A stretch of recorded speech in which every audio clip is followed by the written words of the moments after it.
This is Kentucky's Voice Radio, covering the latest state and local issues with Tom Fallbush, Bob Scott, and Jim Waters. All right, welcome to the program. I'm your host today, Tom Fallbush with Kentucky's Voice, and we're going to continue our discussion because I think we just can't not let our we can't stop this discussion of what's just happened in this country and where we're going and what to do at this point. You know, obviously we're talking about the Charlie Kirk assassination, how it was really a watershed moment. It was a real turning point, to use a pun off of his organization there, but it is a real turning point for this country, and we're still coming to grips with it, and we're going to continue to discuss that today, and all the fallout from that. There's stuff happening every day from this, and so Bob, I think we have Bob Scott on the line with us as well. So, Bob, of course, the latest news is Jimmy Kimmel, the ABC late night host. He said some statements on his show, basically saying that really that this shooter was a MAGA guy, and all the MAGA people were trying to run from that, and not so many words, and so basically just lying to his audience and just really misdirecting people, and so yesterday the FCC chairman went on a podcast, Bidding Johnson's podcast, and basically said, we're going to investigate this. This is, ABC is a broadcast network, so they have broadcast stations that air their content, so we can regulate that, and there are rules. Matter of fact, I'll pull up this article here from the Federalist if we can, Mr. Producer, but basically Jimmy Kimmel blatantly broke FCC rules. If you can pull that up, and Brendan Carr, who's the FCC chairman, said, no, we're going to investigate that. And basically the rules are you can't lie to people. You can't just purposely take a major issue like the assassination of Charlie Kirk and lie about the facts and not be called on the carpet for it. That's just blatantly illegal. And so ABC, all the ABC affiliates out there started calling the network and saying, we're not going to run him anymore. He's a big risk. We could lose our license, if he keeps doing that stuff. In fact, I think it was their biggest group of affiliates that, and for people who don't know, stations basically become an affiliate. There's a lot of a process that you have to go through, but just like here in Louisville, Gray Communications owned, I believe it was WHAS, and then they just recently bought up WDRB as well, So the biggest group of ABC affiliates said exactly what you just said, Tom. We're not having any more of this. Yeah, exactly right. So they let him go, and rightfully so, and maybe that'll put it to bed, but, they could still, I don't know, I'm all for still going after these guys. How did that guy even stay on the air? Yeah. As long as he did. I mean, the ratings were minuscule. I mean, they were in the toilet bowl. That's right. Yeah. He was clearly being propped up by, ABC/Disney. Right. To even keep him in that position. And he definitely was not a moneymaker, for them. But again, I think people have had enough. We really are, and there's consequences that need to be paid right now, and this is, I think that's the dynamic we're in right now. This is, as we go through this grieving process and kind of we've awakened to the fact that the right and traditional America, we now have to forcefully defend ourselves, defend our positions, and we can't be Mr. Nice Guy anymore. So this needs to happen more and more and more, because there's a lot more people that are still out there celebrating Charlie Kirk's death, and from all walks of life, from the elite levels like Jimmy Kimmel to your nurse at the hospital who's posting on social media, people that are pushing this. Hey, we're happy that Charlie Kirk was dead, and that means basically they would be happy if you were dead, because Charlie Kirk represented all of us, and his views are very mainstream, and it's just so we have a real problem. We're going to talk more about that after this break on Kentucky's Voice. Now, Back to Kentucky's Voice Radio, online at kyvoice.org. All right, welcome back to the show, Kentucky's Voice. I'm your host, Tom Fallbush, and Bob Scott with us today. And, we're still dealing with the after effects of the Charlie Kirk assassination. And Bob, I know you and I probably feel the same way here. Up to this point, the right has had a idea that, the excesses of the left, all the cancel culture, the going after Trump, with lawfare, all this, hard politics of power politics of just using the political warfare against your opponents. That was just maybe a one-off, and we can kind of win these people back and kind of get back to the center, and maybe the country can get back into the way it used to be, where there was a Democrats and Republicans, and we all just kind of agreed that the system's valid and we need to maintain the system, and there's rules that we play by, and maybe we kind of thought maybe we could go there or get back to that point. But I think we've been really awakened to the fact that the left and also the Democratic Party is dominated and motivated right now by a radical fringe, and it's not really a fringe, it's a pretty large percentage of that party. There have been many polls that have come out in the past few days that have discussed what percentage of people that call themselves liberal are celebrating the fact that violence can be used to settle, to kill their opponents. And something like 15% of all liberals think this. And there's lots of different polls, but they're basically all basically, to sum it all up, it's like 6-1 that the far left or the left is content or happy with violence and happy with with what just happened, in a sense, with Charlie Kirk, and they think Charlie Kirk deserved it, or some of them. And so you sit there and you think, okay, well, if that's really true, and honestly, you see a lot of evidence of it online. I mean, people celebrating, and it's like, he was big on his grave and all this stuff. And then you think, well, maybe we can't go back to that now. We can't go back to this. We all kumbaya and shake hands, and we can have a system that works, and there's rules, and we just kind of fight it out within the rules. Maybe it's time to, okay, well, evil needs to be punished here, and if we have the power, we need to use that power to basically create some consequences here of their actions and their ideas. And do it very deliberately, and don't feel bad about it. And don't let them beat you up like, oh, you're trying to squash free speech, or, oh, you're a fascist, or, oh, this.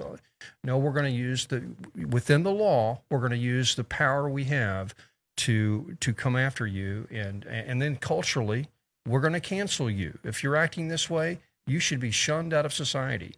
You should not be working at your job if you are celebrating Charlie Kirk's death. Your employer should know that. They should know that you are somebody that you're kind of on the fringe. You're a little bit loose in the head. You got some loose screws. You're somebody that is not a good person in a deep level. Because because at the end of the day, if you celebrate that man's death, you're celebrating the death of well, in other words, I support everything Charlie Kirk said. He probably 99% of the things he said, I'm lined up with him. So if you're celebrating his death, you're celebrating my death, Bob Scott's death, probably more than half the people that watch this program. And so that's kind of dark, and it needs to be snuffed out. That idea and those attitudes and that perspective needs to be snuffed out. And you got to do it every way you can, because for the sake of our country, and we got to use some power politics. So pull this up, Mr. Producer. We've got a Twitter post yesterday, a Truth Social post from Donald Trump. I'm pleased to inform our many USA patriots that I'm designating Antifa, a sick, dangerous, radical left disaster, as a major terrorist organization. I will be also strongly recommending that those funding Antifa be thoroughly investigated in accordance with the highest legal standards and practices. Thank you for your attention in this matter. The White House, they're going to war over this. And honestly, I'm ready to go to war over this. Well, I could say that designation is long overdue, and I think that's long overdue. Something exactly that the American people voted for. When they elected Donald Trump, that Antifa has been at the center of a lot of very dangerous activities, including rioting, looting, burning, deaths has happened as a result of that particular organization. And Trump's carrying it one step further. He's going after those that are funding them, and people like George Soros is one that comes to mind almost immediately, because these organizations don't exist unless there's some kind of money trail, behind them that's pouring money into their nefarious activities. So, I'm always a little bit concerned when I see government moving somewhat in this direction. But this is at a time, like you said, Tom, we're really in dangerous, perilous times. Yeah, because Bobby, the argument is, well, we don't want to do that because the other side, when they're in power, they'll have the same tools and they'll do that to us. Well, Bob, they're already doing that to us. They've already done that, and they don't show any repentance here. And so, That's at correct. the end of the day, what else do you do? I mean, you forced us to this, folks. You forced us to this. You want to play hardball politics, and we just to defend ourselves, just to protect the country. I think we're going to have to do that. So. Minds are changing, moods are shifting. I was listening to Steve Dace this morning, and he had a great speech about where we should go, what we should do, and he made a point. He said in 1935, we thought it would be terrible to bomb German cities. It'd be terrible to kill the Germans. But in 1945, we were leveling cities. We were building atomic bombs to level cities. So there's moments in time in history where your tactics change because you have to. Because the circumstances change. And I think we're at that point now. So we are, okay, we cannot live with people that want to kill us and who are celebrating the death when they do. And so when they do kill it. So I want to invite people to change, to join in this discussion. We have a line available for you to text in your comments, your thoughts. We absolutely love when you do so. We've had some great ones here lately. The phone number is 502-571-0970. Again, that phone number is 502-571-0970. And I'll quickly add that we are in the middle also of a fundraiser, and a share-a-thon, if you will. If the programming that you're hearing from Kentucky's Voice is important to you, and I know a lot of you have told us it is. We do need your support. We rely primarily on the generous gifts of folks that are willing to join in with us. And again, you can use that same number. Again, 502-571-0970. You can see it up on your screen for those that are watching by television. But you can also, once you call that number, text that number, then just simply type in the word give. And you'll be able to do it very simply right then and there online, and we will appreciate anything that you can give. Absolutely great thought there, Bob. Exactly right. Every dollar counts, and this is a totally listener-supported, viewer-supported project. I've mentioned this before, but there's not an audience sufficient enough to cover the cost from an advertising basis alone. This is it takes a lot of time and effort and energy and resources to produce content like this, and do reporting and do daily programs. So it just takes is what it is. Now, what are we doing? We're trying to help bring a conservative perspective to the daily events in Kentucky and in Louisville, right? And so the news, we all know that the news can be covered lots of different ways, and there's perspectives that are brought, commentary that's brought to the news. It's very important in shaping public opinion. And our goal is to help change the narrative in the state so that issues and values that we uphold and we support have a fair play in the marketplace of ideas, and so that we can help move the needle on specific political issues.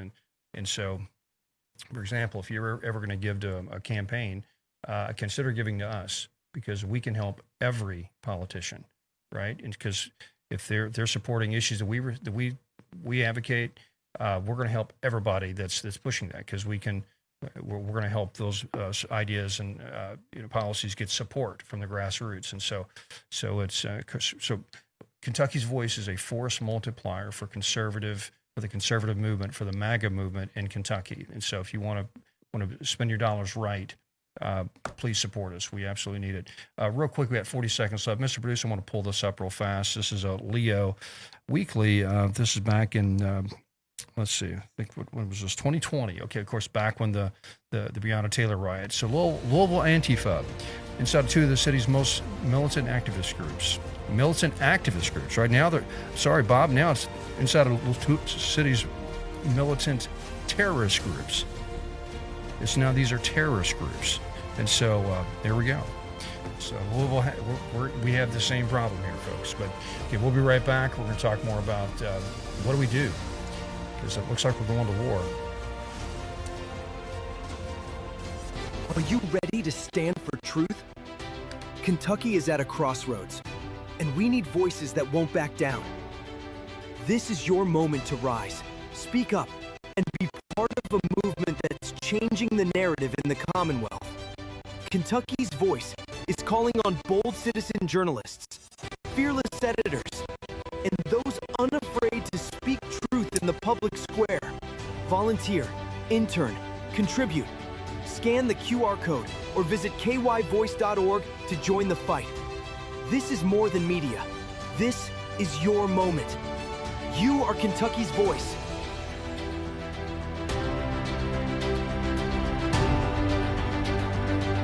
Now, back to Kentucky's Voice Radio, online at kyvoice.org.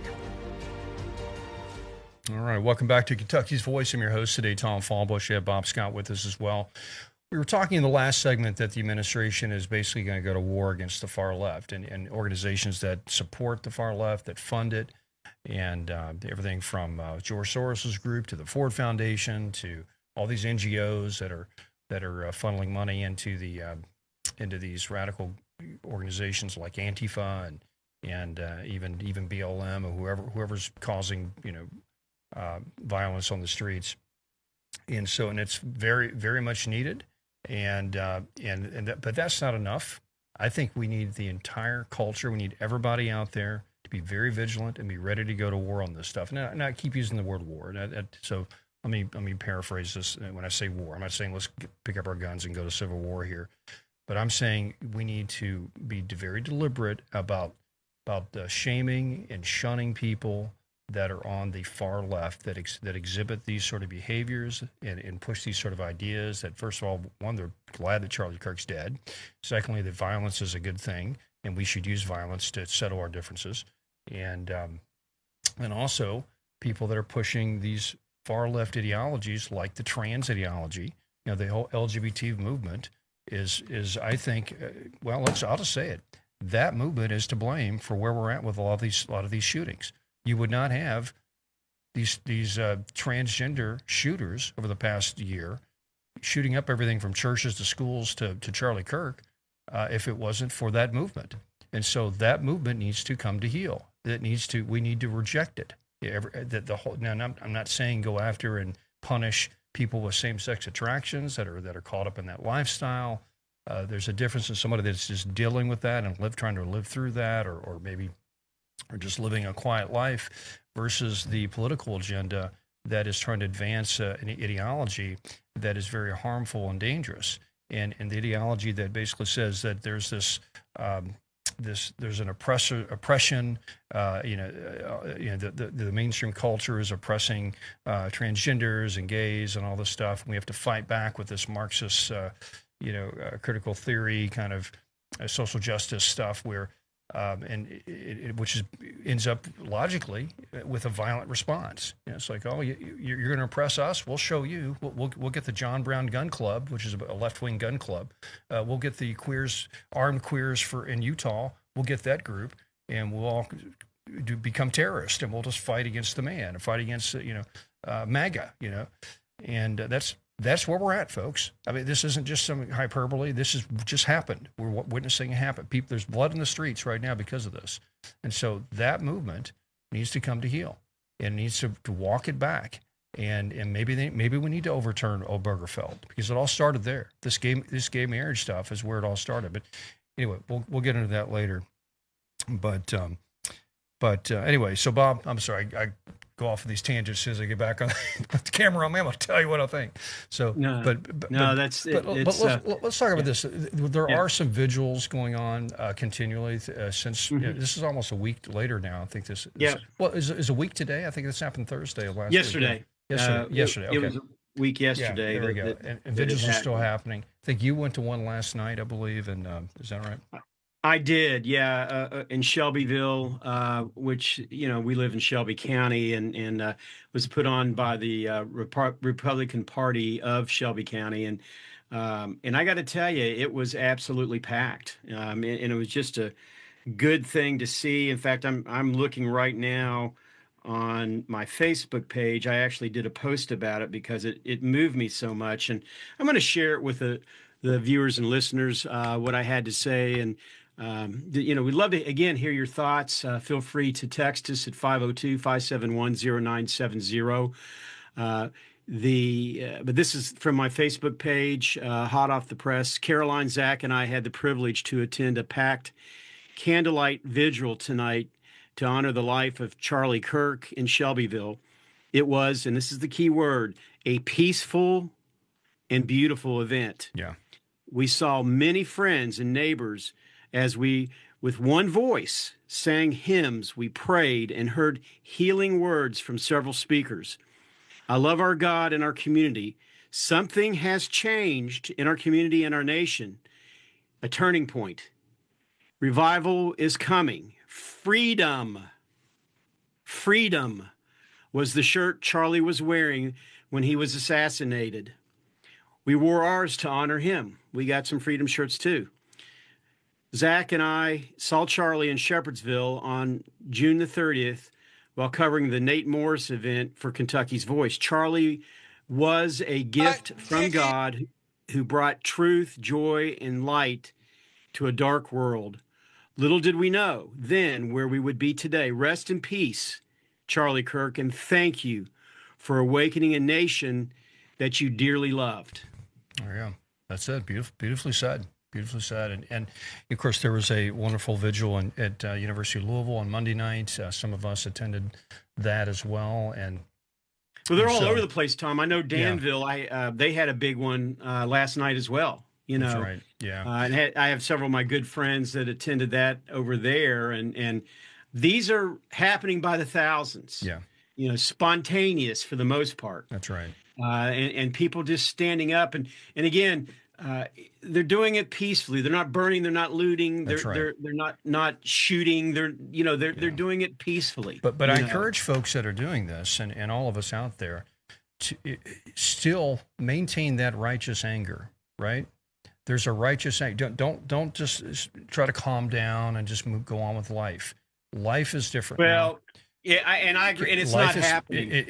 Righteous anger needs to be there, and a righteous anger channeled in the right direction is the best force for change throughout history. 100%. And I go back to World War II. Right? Yeah. When the Japanese bombed Pearl Harbor, we were really ticked off. America was really ticked off. And so we all joined up, and we're gonna go smash the Japs, and we're gonna take on the Nazis. And we did. We saved the world, right? That righteous anger helped us save the world. Well, take this righteous anger and let's save this country, and go to war with evil ideas, not with evil people. I mean, well, let me say this: there are people that are espousing evil ideas that need to be confronted. I mean, we're not using violence here. We're nowhere near that level. We don't need to use violence. We have the political power right now, and we have the momentum in the culture as well. No reason to use violence. Violence is so counterproductive. It would roll back everything we're trying to do. But we need to use the power that we do have, which is political power, which is cultural power, which is your personal influence in your own world, to affect change and fight against these ideas and people that are pushing this evil. and use that anger to do that, because that's where we're at. Let me, if you really, I think this is see how long. Let me play this real quick, just to remind you. Yes, I do. What they were saying about us prior to this shooting. This is the left. Yes, I do. This is what kicking the shit out of fascism looks like.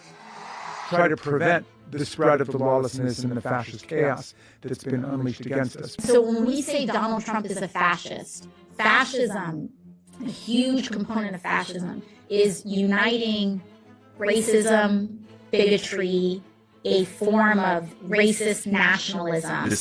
We are now living in a fascist dictatorship.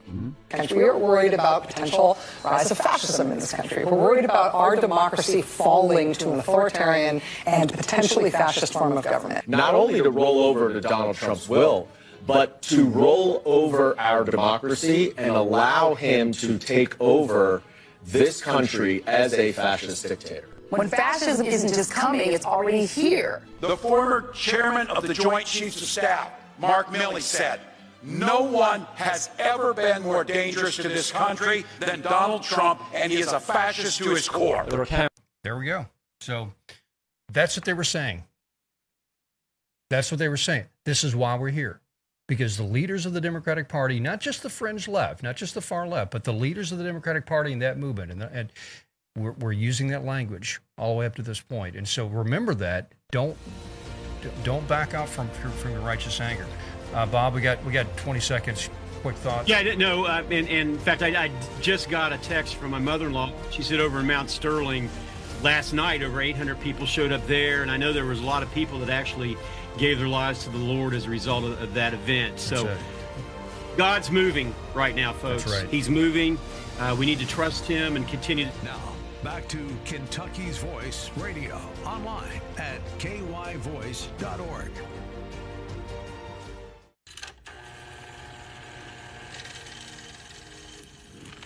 We're active in about 15 campuses, and we're growing very, very quickly. And keep in mind, this is not just a flash in the pan movement. We're going to become an institution to give them the power and the confidence to stand up and let their voice be heard. I started this organization when I was 18 years old. I decided not to go to college. I didn't get my dream school, which was the United States Military Academy at West Point. I have this idea to galvanize and motivate the future youth of this country around a core set of ideas, not just political parties or politicians. And the ideas are really America's the greatest country in the history of the world. The Constitution is the greatest political document ever written, and free enterprise is the most assured way to lift people out of poverty and create prosperity for all. Those are the three big ideas. And I think that's something that can win.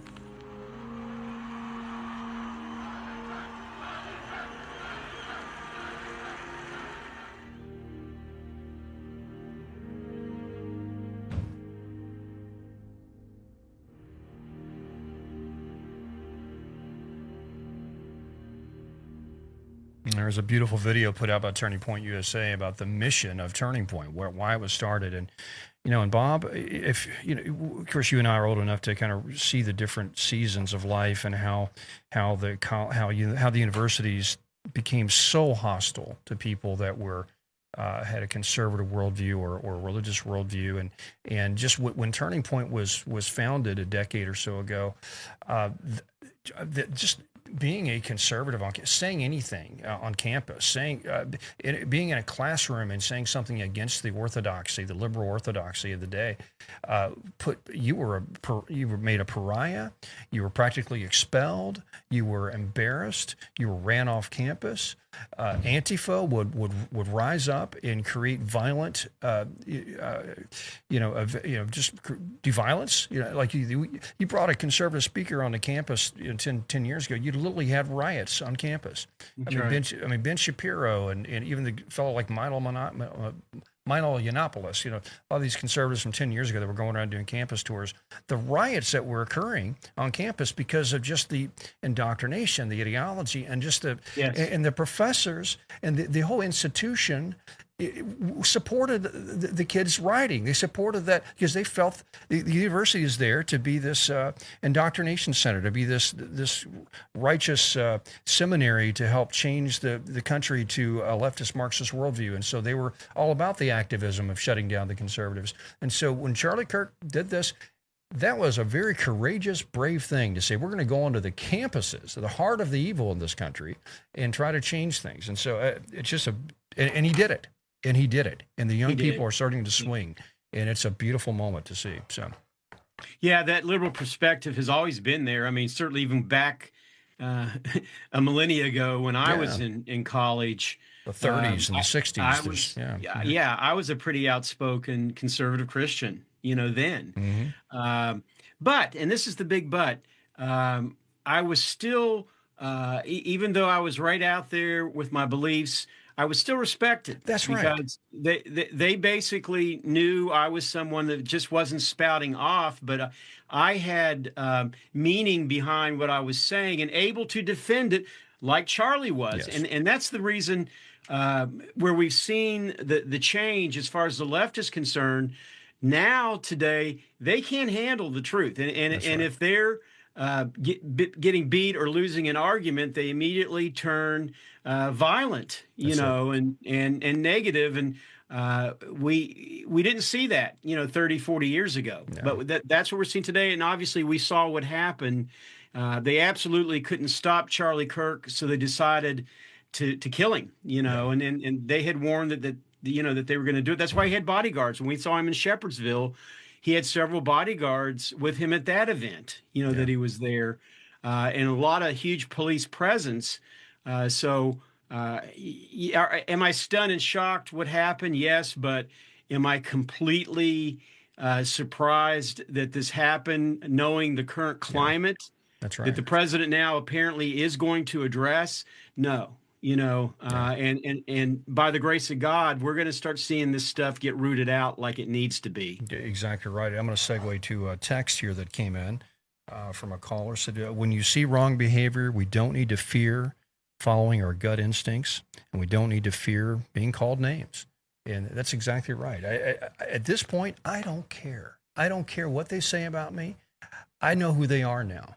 I know who the far left is. There's something that needs to be totally rejected and ignored and not even really listened to at this point. And because there's just they don't want to talk. They've proven they don't want to talk. The guy that wanted to talk and reach out to you and try to have a conversation, you killed him. Yeah. So and he was, and it's a very good point. Is I think people are learning, and I've seen tons of videos by various people. One guy I saw, a young black guy, he said, I knew who Charlie Kirk was, but I really didn't know him. He said, I never listened to him. He said, I never had anything against him, but he just wasn't in my lane with regard to things or topics that I was interested in. But he said, guess what?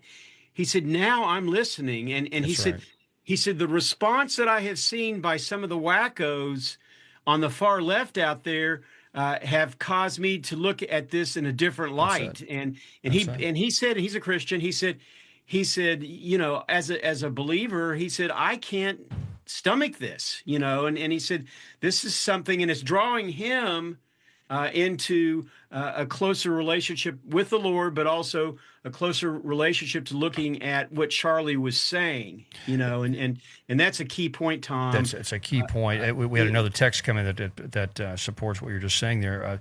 So this person was saying, this morning while reading his Bible in Proverbs, I came across this portion of a verse in chapter 17, verse 5. It says, he who rejoices at calamity will not go unpunished. There we go.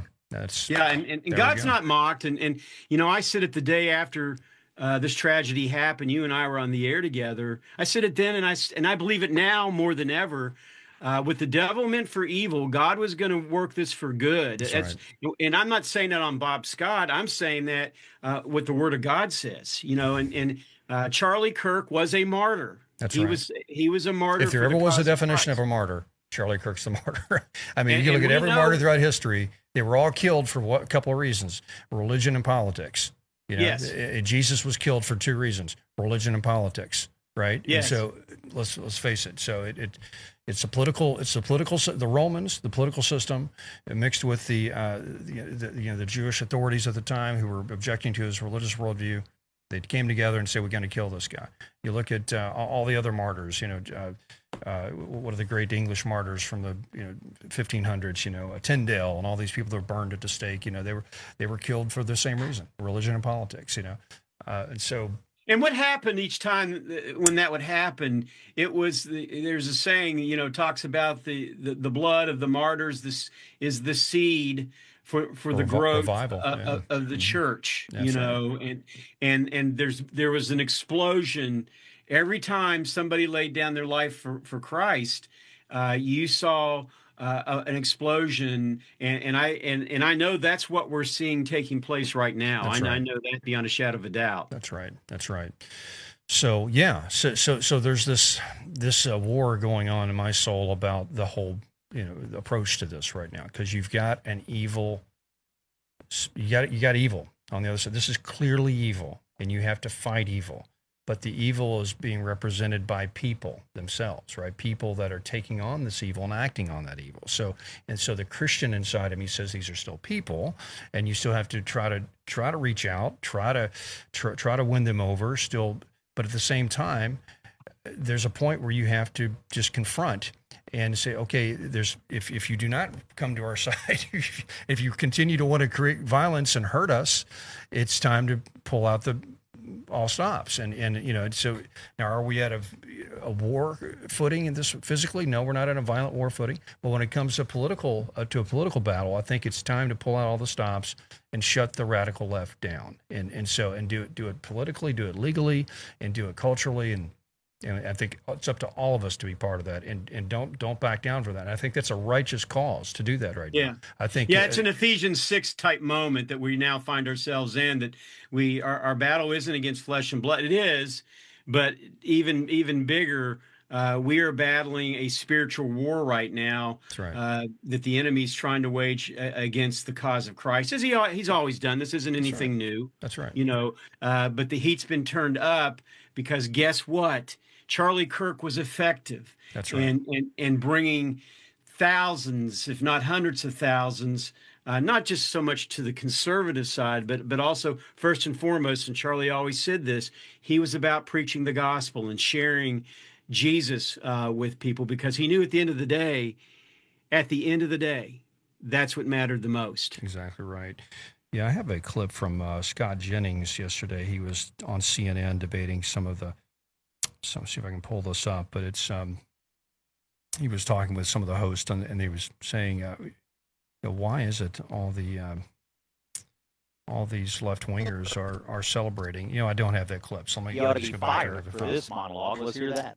Let me. Well, this is actually Jimmy Kimmel's monologue. With the MAGA gang desperately trying to characterize this kid who murdered Charlie Kirk as anything other than one of them, and doing everything they can to score political points from it.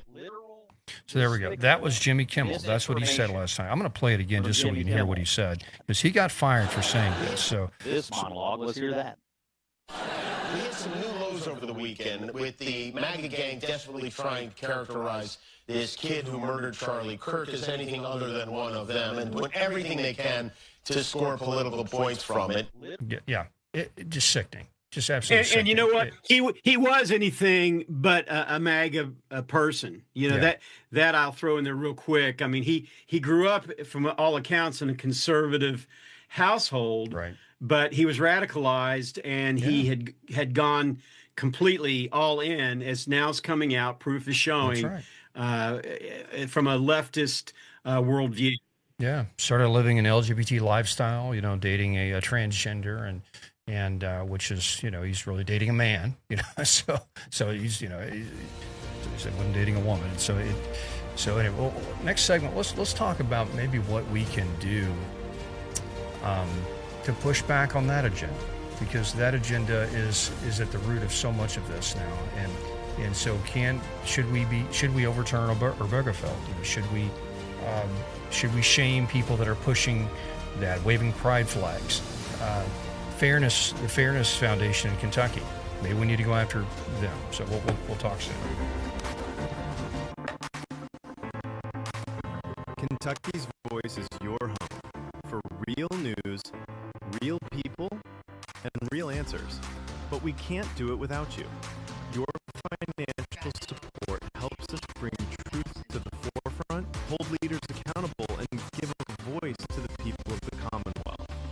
Join the fight today. Give online at kyvoice.org or text KYVoice to 53555. Every gift makes a difference. Stand now. Back to Kentucky's Voice Radio online at kyvoice.org. All right, welcome back to the show. I'm your host today, Tom Fallbush, with Bob Scott, and we're talking the fallout of Charlie Kirk. Still, a week and 1 day later, we're still discussing it because things have changed. Things have really changed in this country, and the conservative movement, the right is we're now dealing with a righteous anger, and we're trying to channel it in the right direction, and I think we are as a movement, and so. But before I get into what is happening, let me just mention we are in the midst of a share-a-thon for this project for Kentucky's Voice, and we really need your help. I mean, this program, these daily conservative local talk programs on TV and radio cannot be done without your support. And I think if you're listening, you're watching, you see the importance of news and commentary from this perspective, and especially people that are talking about local issues, how this impacts Louisville and Kentucky, and no one else is doing that. I mean, there might be a few people online on YouTube here or there, but they're not doing it daily and not doing it at a level we are, and we're taking this statewide. So we need your help. So to do that, you can text 502-571-0970, text the word give, or text the word donate, either one, donate or give, to 502-571-0970. That is ping back a text where you can hit a donate button and go from there. We're looking for one-time donations, monthly donations. Either way, we're trying to raise about $10,000 this week, and maybe one person out there could do all of that.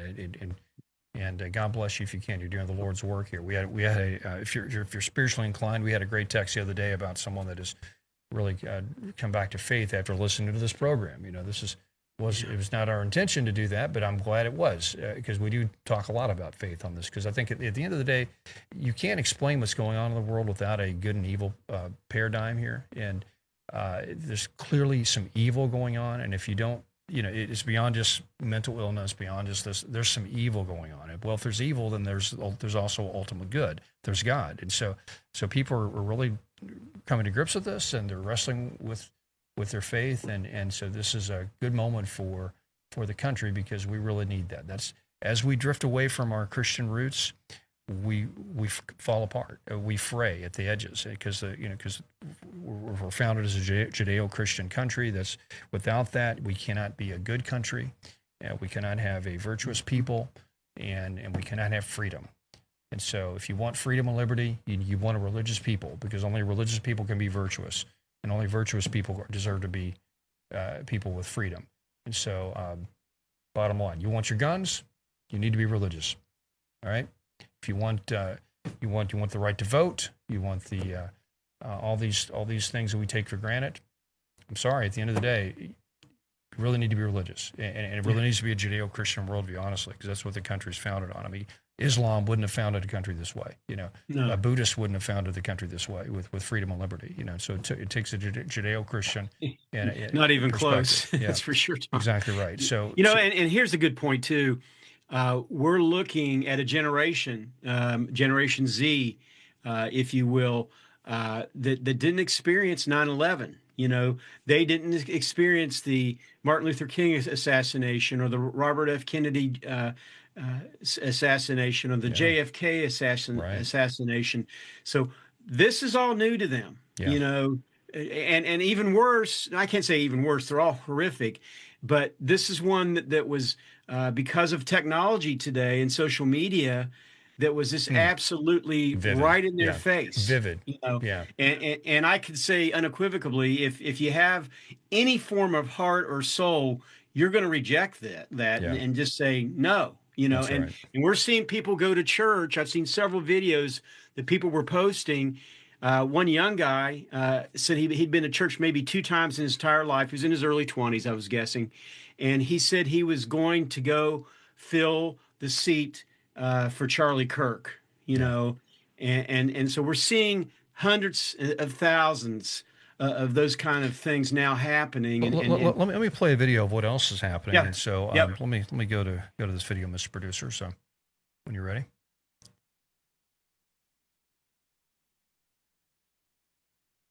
Oh, and I must have it muted. So give me 1 second. Instagram says Turning Point by high school students and college students. The youth has turned on the left.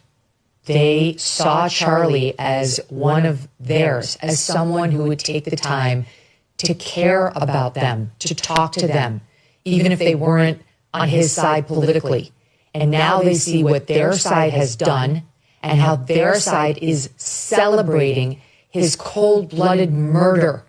That's what's driving these 54,000 new applications from a group that only had 2,000 college and high school campuses covered before Charlie's death. I mean, I can't do the math on that, but it's a huge number by which it's gone up if you want to do percentages. And it's not going to stop. I mean, the country's really deeply moved by Charlie's message, which is now ubiquitous. It's everywhere. By the hatred that the left is showing toward him. And here, like, on the subject of faith, Victor, like, Charlie's proselytizing his messages of believing in Jesus and what Jesus would want for you and how he sees us all as God's children and believes everyone can change and in the goodness of everyone are everywhere. And these young people, many of whom are applying for these to open up TP USA chapters at their colleges or high schools, are seeing it. You've got now 54,000 new Turning Point chapters having been applied for. Okay, we'll stop it there. That's just going to repeat there, but 54,000. That's insane. I mean, think about that. From 2,000 to 54,000. Yeah. Yeah. I don't think there's that many schools in America. So it's just, I think it's probably schools and churches and everything. Yeah. The Kiwanis Club is starting a TP. You know, really, that's wonderful. That is and that was Megyn Kelly, of course, and she was really close to Charlie and was on his show, I think, a day or two before his assassination happened. And so, yeah, you know, we're seeing, again, people are stepping forward. Common everyday people. It's not famous people that are doing this. It's the common everyday Joe like you and me, Tom, that are saying enough's enough and are willing to step forward. And I mean, 54,000.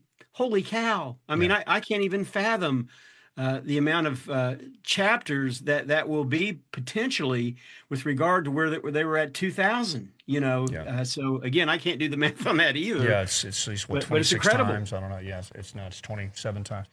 Well, let me segue to this too, Bob. We wanted to talk about this segment. We have about 4 minutes left. There needs to be a reckoning with the LGBT movement, and right now rightfully so, we're all focused on the trans ideology and how this is sort of a level of that ideology that is triggering some violence, some mental instability, some spiritual instability here. And so, but it's not just the trans movement, right? It is the LGBTQ plus whatever alphabet people movement, right? And so it all started with this gay rights movement. It started from the 60s, it picked up momentum in the 90s, and now it's a complex conversation, right? Because, you know, I can line up with someone that says, you know, maybe you shouldn't lose your job if you're gay, you know, because that's what would happen, you know, back in the 80s, you know, back in the 70s, 60s. You're gay, you lost your job. That's probably not fair, and I think we as Americans have come to that. We've settled on that sort of perspectives. Yeah, fairness is fair. Agreed. However, that is metastasized to an ever-growing agenda, an ever-growing slippery slope of what is the next sort of level of sexual, I don't want to use the word deviance, but just sexual, frontier that we can jump into that's different, that's unique, that's a little bit avant-garde, that's a little bit, and that's why the thing keeps growing from LGBT plus Q, because there's 15 million genders now. There's 15 million sexualities now. And so, and there's, And one reason behind it is there's a lot of money behind it, right? Yes, People that push the gay rights movement, they've realized that there's a lot of goodwill, and so there's a lot of money that can come in to help support their cause. Well, as soon as they won a battle, they say, well, hold on, we've won that battle, but we need this money to keep coming in. We need to add a new layer to this. Now it's the transgenders. Now we need to give transgenders the rights to do that. So keep sending us money. And so it's like this whirlpool of decadence that just keeps growing and metastasizing, and it's sickening. And there are decent people that have same-sex attraction. I don't want to call them homosexuals. I don't believe you define your humanity by the way you want to have sex. I think you're a person that has a same-sex attraction. You're a human being first, right? Yeah. There are good people that have same-sex attractions that may live active lifestyles or may not, but there's some good people there, and I don't want to condemn people that are. Well, some are in the Trump administration. Some are in the Trump administration. I mean, just keeping it straight up. But let me make this last point. But there's a difference between the person that has same-sex attraction and then the agenda, the LGBT agenda, the political ideology and the movement that says we need to push this into our kids' classrooms. We need to do drag shows in front of the kids. We need to encourage everybody to be transgender, which result. And the last point, it's resulted into a social contagion that is impacting our young people. They're all now starting to think this way. They think, oh, it's cool to be gay. It's cool to be this. Now we have 20% of Gen Z reporting that they're gay now. Okay? Yeah. That's where we're at. And it's because of that movement. And then add the violence to it. There we go. Bob, we got a minute left. Sorry, a minute and a half. So. No, and agreed. And here's the deal. Where we're seeing that evil happen, we're also seeing much more so the good. We're seeing a mighty revival now taking place amidst Generation Z. You're seeing thousands of them coming to know the Lord and rejecting, this thing. And here's the deal. By God's grace, we're going to all continue to walk forward, trusting Him, in the process, and believing in Him that He is going to see us as a nation and us as a people through. And again, I've said it many times today, but I believe Charlie Kirk's death is going to be that thing, that catalyst that's going to explode us into a new righteous calling, if you will, with regard to our nation. Yeah. Well said, beautifully said, and I think part of that calling could be we need a revival and a coming to faith within the LGBT community. I think there's God loves everybody, and I believe, of course, I believe living an active lifestyle like that's a sin. But at the end of the day, there needs to be some repentance in that community, especially about this agenda that they pushed, and that's causing all this stuff. So, Fairness Campaign, I'm talking to you. You need to come out and reject this stuff and start turning it around. We'll be right back.